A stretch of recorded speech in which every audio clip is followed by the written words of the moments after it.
Hi, my name is John Caruso. I'm a private practice therapist and life coach in Eldersburg, Maryland, and I want to take a few minutes today to discuss critical incident stress, especially in light of the incident that took place locally here at the Columbia Mall.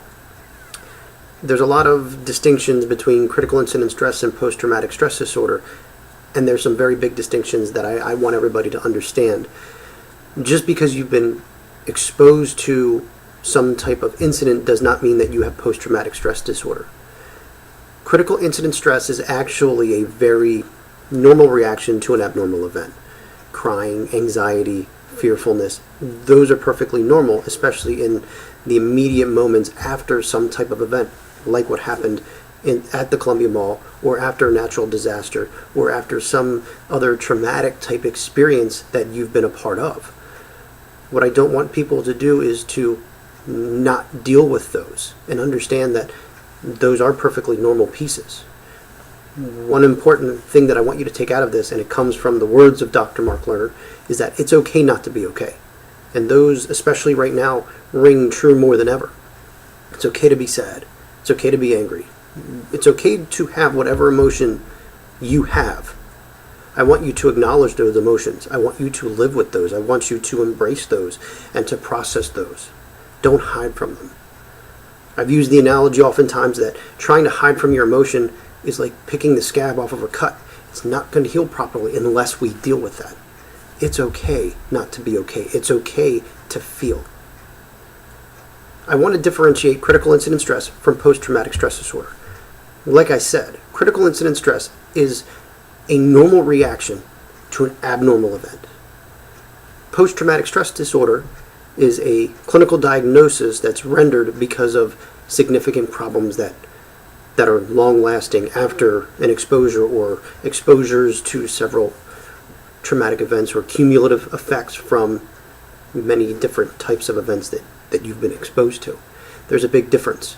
Just because you've been exposed to a traumatic event does not mean that you have PTSD. Please understand that.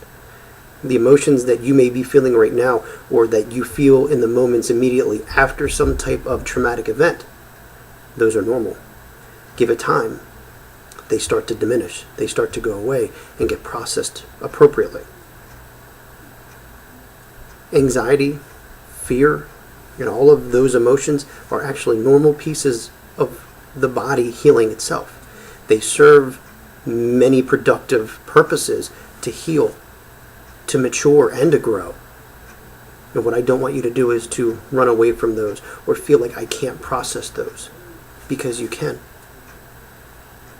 In the weeks that come, especially in the first couple of weeks, understand that you can have varying degrees of emotion, and they can go from one to the other in the course of a couple days, if not over the course of one day. But if they continue to go on and you continue to have problems, or after a month or so after the event you're having more trouble then than you do now, that's when it really becomes important to seek some type of professional help, either through a psychiatrist, psychologist, or other therapist. I want to be able to help you to help yourself, and oftentimes surrounding yourself with certain resources are going to be vital. So here are a couple things to do for yourself. First off, take care of your own physical needs first. Make sure you eat, make sure you hydrate, and make sure you get as much rest as you possibly can. Take time to feel. Allow yourself that time to process. Don't run away from it. Like I said, a lot of what you're feeling is perfectly normal. Have people there you can talk to. Sometimes it's important to surround yourself by people who will just listen and acknowledge the fact that it's okay. It's okay to feel. Try to take some time for yourself. If you need to take a day or two off of work, take some time off of work so you can recuperate yourself. But one of the most important things to be able to do is to return yourself to a state of normalcy as much as you possibly can. That structure, that really helps us to grow. It helps us to heal, and getting back into some routine as quickly as we can will often be helpful.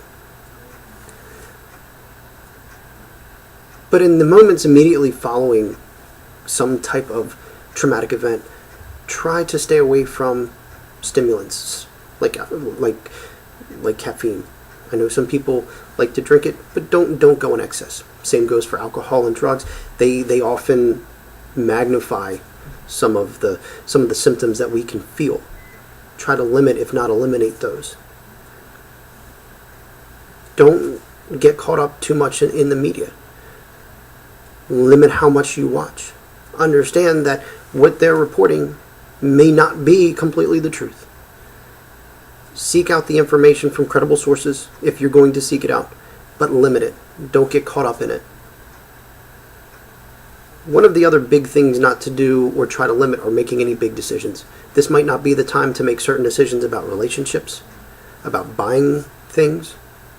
And I'm not talking about the regular things, buying a house, buying a car, starting divorce proceedings. That might not be the time, because right now those might not make perfect sense to you.